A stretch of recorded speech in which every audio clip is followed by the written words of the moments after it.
Tegemist on siis ülesandega 14.8, kus on öeldud, mitu mooli rauda saab oksüdeerida raud 3 oksiidiks 15 mooli hapniku abil. Mitu grammi on selle koguse raua mass. Ja meie panime teiega kirja keemilise reaktsiooni, kus metalliline raud reageerib gaasilise hapnikuga, mida on 15 mooli ning tekib raud 3 oksiid. 3 tähendab seda, et raud on oksidatsiooni astmes 3+. Nii, ja kõigepealt tuleb siis seda keemilist reaktsiooni tasakaalustada. Me peame tekitama sellist olukorda, kus algainetes on aatomite arv sama, mis lähtainetes. No näiteks vasakul on praegu 1 rauaaatom ja paremal on 2 rauaatomit. Meil on vaja siis seda tasakaalustada. Aga meie alati alustame paaritu arvudest. Mille arv on siin paaritu? Kes ütleb? Hapnik, kus on O3, siia paneme 2 ette. Siis on meil 4 rauda ja 6 hapnikut ja nüüd saame kenasti seda tasakaalustada teisel pool. Et kui siin on meil nüüd 2 rauda, aga seda tervet molekuli on 2 tükki, siis kokku on meil 4 rauda. Ja kui siin on 3 hapnikut, aga seda tervet molekuli on 2 tükki, siis kokku teeb see 6 hapnikut ja 3 O2 molekuli annavad siis 6 hapnikuaatomit. Ja nüüd on vaja paika panna moolide arvud. Et kui on teada, et hapnikud on meil 15 mooli, siis 15 mooli me jagame 3-ga ja mida oli vaja leida? Mitu mooli rauda.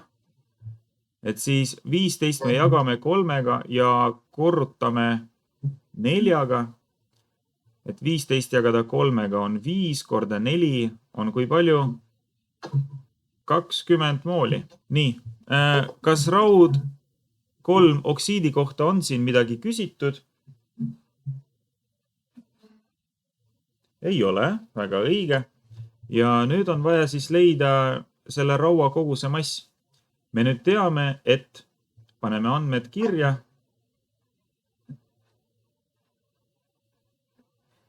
Me nüüd teame, et N ferrum on 20 mooli. Ja kui me vaatame perioodilisustabelit, siis perioodilisustabelist me saame teada raua molaarmassi või siis rauaatomi aatommass, mis on 55,85 ja seda me ümardame 56-ni. Raua molaarmass on 56 grammi mooli kohta ja on vaja leida siis. No kõigepealt seda esimest osa, mitu mooli rauda saab oksüdeerida 15 mooli hapnikuga, et seda me leidsime, see on 20 mooli, aga nüüd leiame selle raua mass. Ja kasutame selleks valemit, millega oleme väga hästi tuttavad, mis on aine hulk võrdub selle sama aine mass jagatud selle sama aine molaarmassiga. Siit valemist me tuletame väikese M-i valemit, kes ütleb, millega on võrdne väike M siit valemist.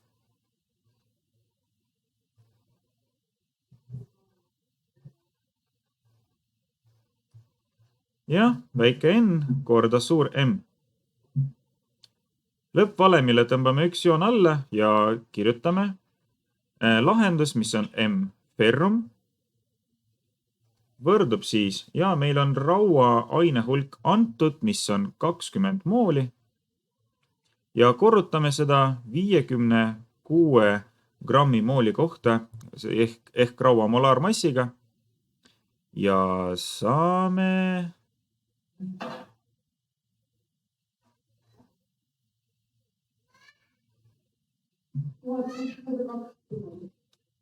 grammi. Ehk, jah, väga õige.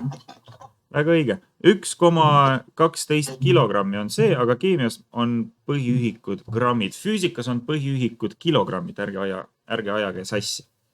Nii, selline ongi see ülesanne. Meil jääb siis ülesanne 14.9, 14.10 ja 14.11 tänases tunnis lahendada. Jätkame ülesandega 14.9.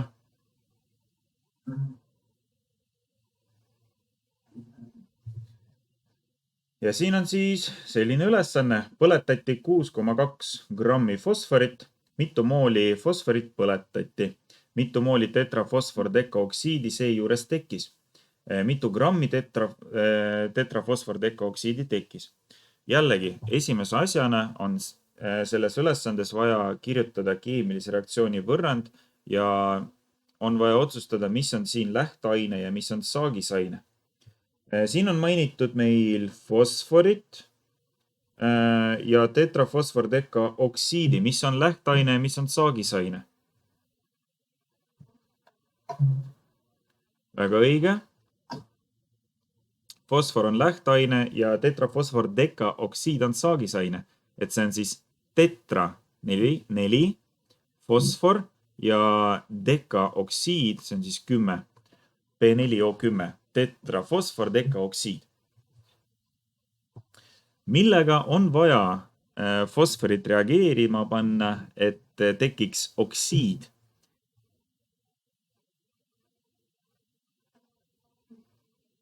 Jaa, see on hapnik, O2.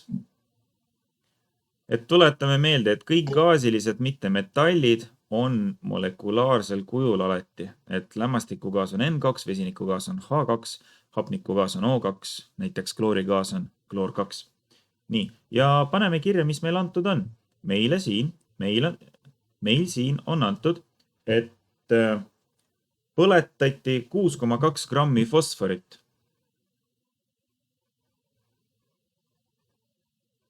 Nii.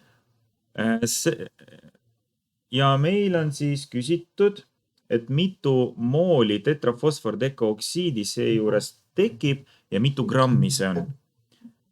Siin on vaja tasakaalustada keemilise reaktsiooni võrrand. Siin on lihtne, igal pool on paarisarvud, see üks sobib ka. Nii, aga kuidas me seda tasakaalustame? No, et on 4 ja O2 on 5. Yes. Õige. Ja siia jääb 1. Ma kirjutan seda ühte, muidu seda ei ole vaja kirjutada, aga kui me alles õpime, siis las see 1 siin olla. Nii, ja nüüd, kas me saame nüüd võtta 6,2 grammi, jagada see 4 ja korrutada see 1? Kas jah või ei? Ei saa. Me saame seda teha ainult moolidega. Nii et esimese asjana 6,2 grammi fosforit meil on vaja teisendada moolideks. Et paneme kirja antud.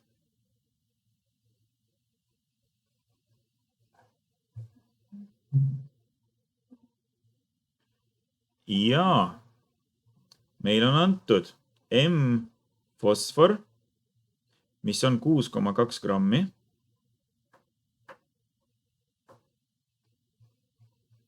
Jälle läheme perioodilisuustabelisse, vaatame, otsime meie kullaväärt fosforit ja selle molaarmass on 30,97 grammi mooli kohta. Ümardame seda täisarvuni, saame 31 gramm mooli kohta.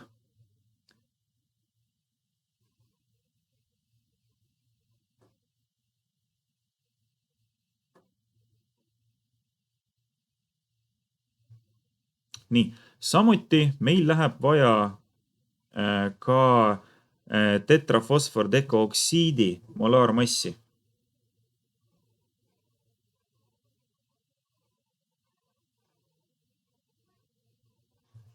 Et seda kuskil kõrval võite arvutada, aga fosfori molaarmass on 31 gramm mooli kohta ja hapniku molaarmass on 16 grammi mooli kohta.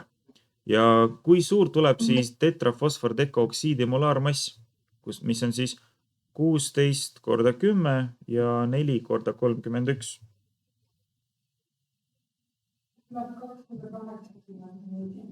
Ja grammi mooli kohta. Aga see ongi suht loogiline, sellepärast, et vaata, kui palju molekule peab ühinema selleks, et tekiks ainult üks molekul. Et siin tervet 4 fosfori osa, 5 hapniku molekulide osa ja tekib ainult üks tetrafosfordekooksiidi osa. Nii, okei. Tõmbame joon alla ja meil on vaja leida. Meil on küsitud, mitu mooli fosforit põletati, et siis NP on küsimärk ja mitu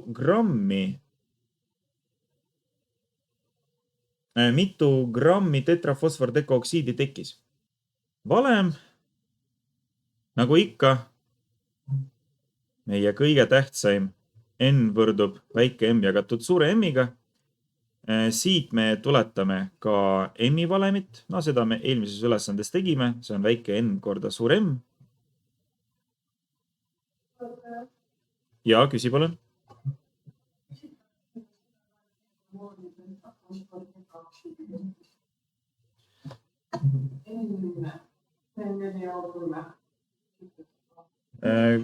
Põletati 6,2 grammi fosforit, mitu mooli fosforit põletati, see on esimene. Ja, just, et mitu mooli tetrafosfordekooksiidi seejuures tekkis. Ja, seda me tahame ka leida.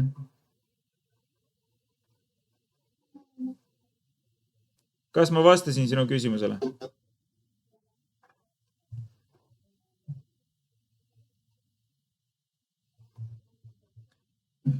Nii. Esimese asjana, kes pakub, mis on esimene asi, mida me siin teeme?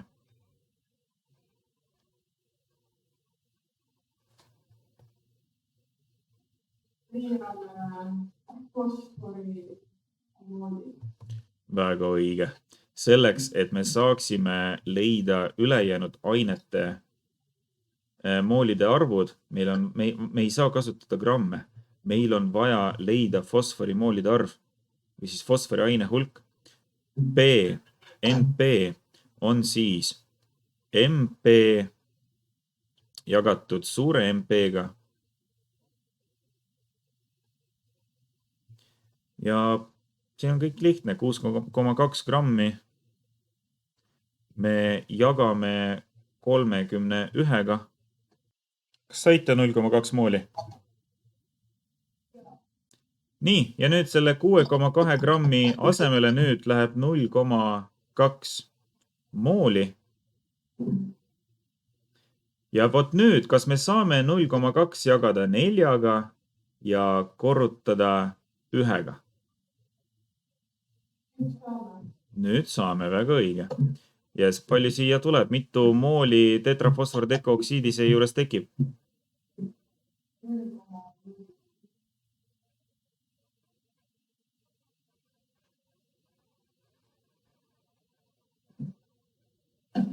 Väga õige. Nii. Kusjuures see on meie üks vastus. Siin me vastasime küsimusele, mitu mooli fosforit läbi põlenud on. Ja nüüd meie leidsime teiega NP4O10, mis on 0,05 mooli. See on meie teine lõppvastus. Ja nüüd on küsitud, mitu grammi tetrafosfordekooksiidi põlenud on, tekkinud on. MP4O10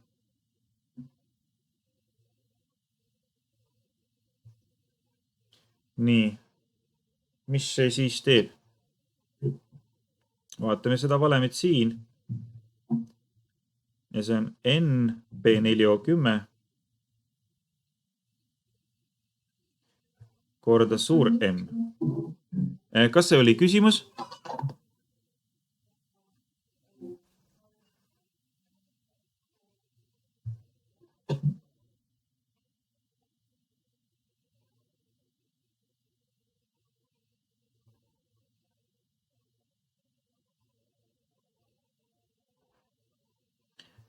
Nii, ja meie siis leidsime, et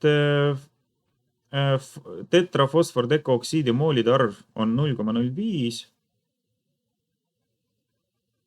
ja tetrafosfordekooksiidi molaarmass on 284 grammi mooli kohta.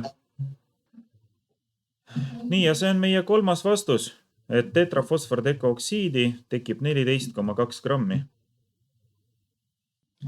Kuulge, aga kas te kuulete mind praegu telekast või arvutist?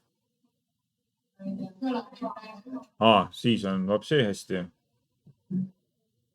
Nii, okei. Ülesanne 14.10.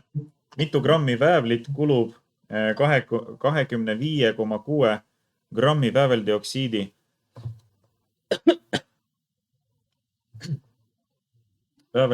saamiseks?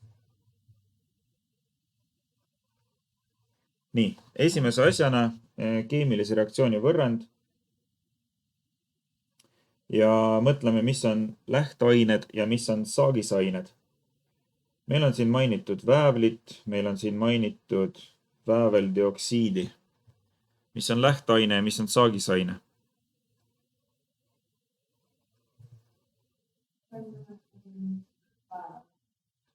Jaa.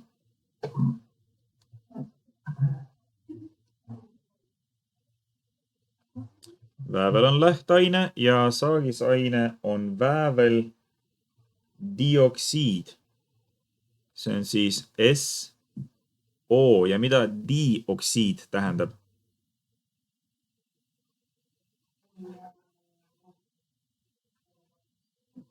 SO2, issand, väga õige. Nii, mis on siis lähteainetest puudu praegu?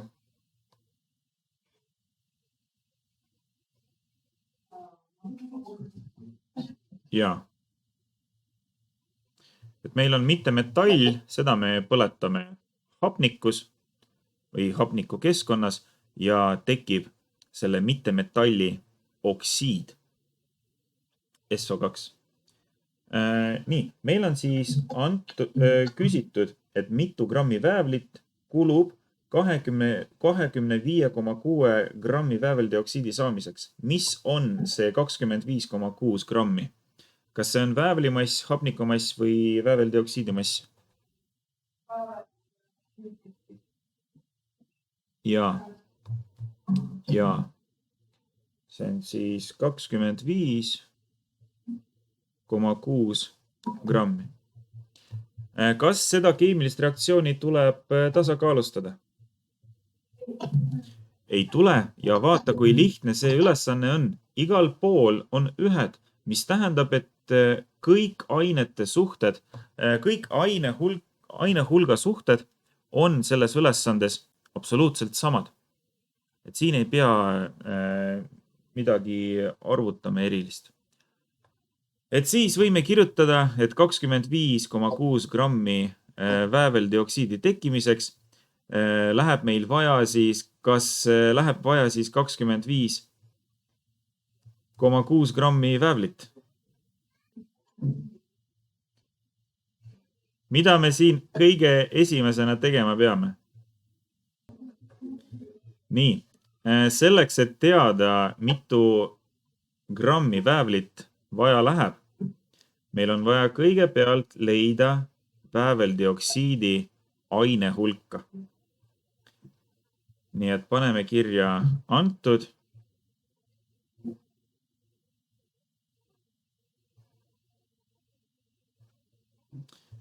Nii. Ja paneme kirja kõigepealt, et meil on vääveldioksiidi mass. Ja see on 25,6 grammi.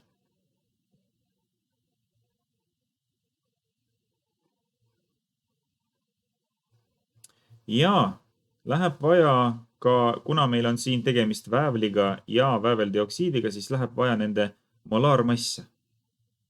Väävli molaarmass, vaatame perioodilisuustabelist, see on 32 grammi mooli kohta.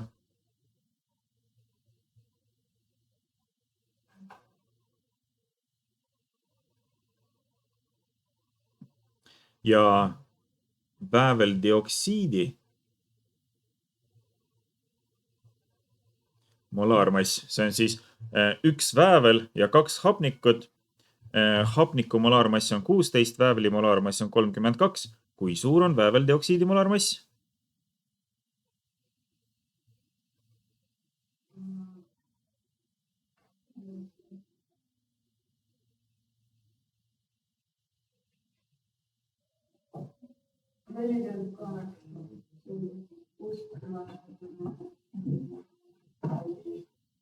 No vaata, 2 hapnikut, 16 pluss 16 annab 32. Oota, annab. Jah, 32 ja väävli 32. Kokku teeb 64 grammi mooli kohta. Nii, et nüüd me saime teada, et 25,6 grammi vääveldioksiidi. Nüüd alles me saame arvutada välja, mitu mooli vääveldioksiidi siin on. Lõppvastus on, põhiline küsimus on siin, mitu grammi väävlit kulub. Et siis M väävel on küsimärk. Valem, nagu ikka, mitte midagi erilist, ainehulga valem. Ja tuletame sellest ka massivalem. Igal pool oleme seda teinud.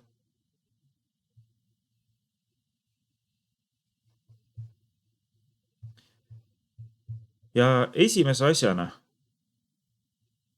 me leiame teiega, mitu mooli üldse vääveldioksiidi tekkima peab.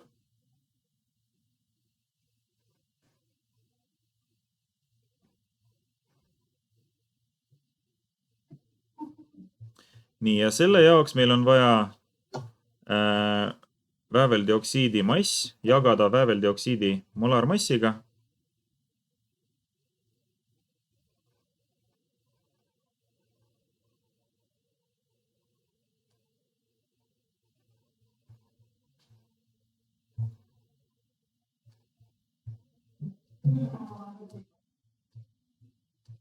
Kui palju? Suurepärane. Aga mida? Jaa. Ehk siis siia alla, 25,6 grammi alla, läheb 0,4 mooli. Ja nüüd vaata, kui lihtne see on selles ülesandes. 0,4 jagatud 1 korda 1 ja väävlit läheb meil vaja ka 0,4 mooli. Nüüd, kui me teame, et väävlit on vaja 0,4 mooli, siis meil on lihtsalt vaja välja arvutada, mitu grammi väävlit on 0,4 mooli väävlit.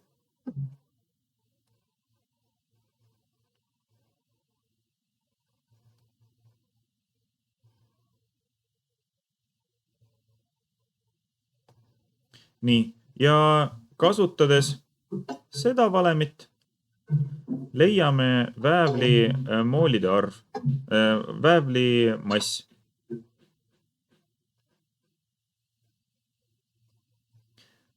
Siin meil on vaja korrutada väävli ainehulk väävli molaarmassiga, ehk siis 0,4 mooli.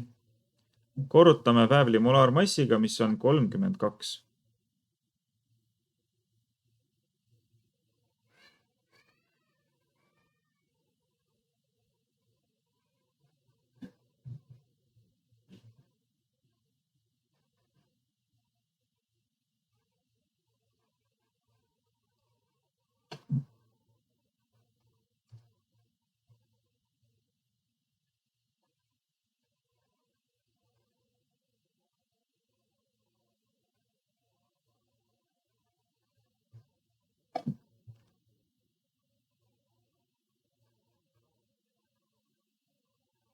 ja see on 12,8 grammi.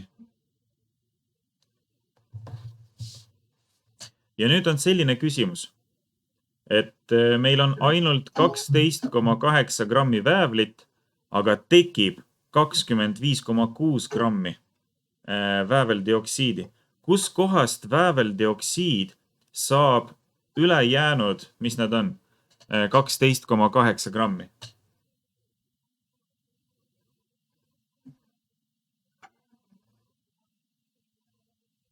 Kus kohast vääveldioksiid saab ülejäänud 12,8 grammi?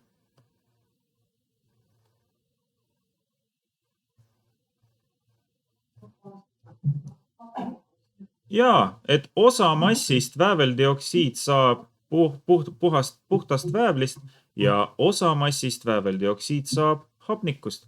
Et hapniku kogumass peaks siis olema 25,6 miinus 12,8 ja see on aine massi jäävusseadus, mis on ka õpikus kirjutatud. Nii, sellel tänane keemiatund lõpeb, seda salvestust ma jätan stuudiumisse, saate järgi vaadata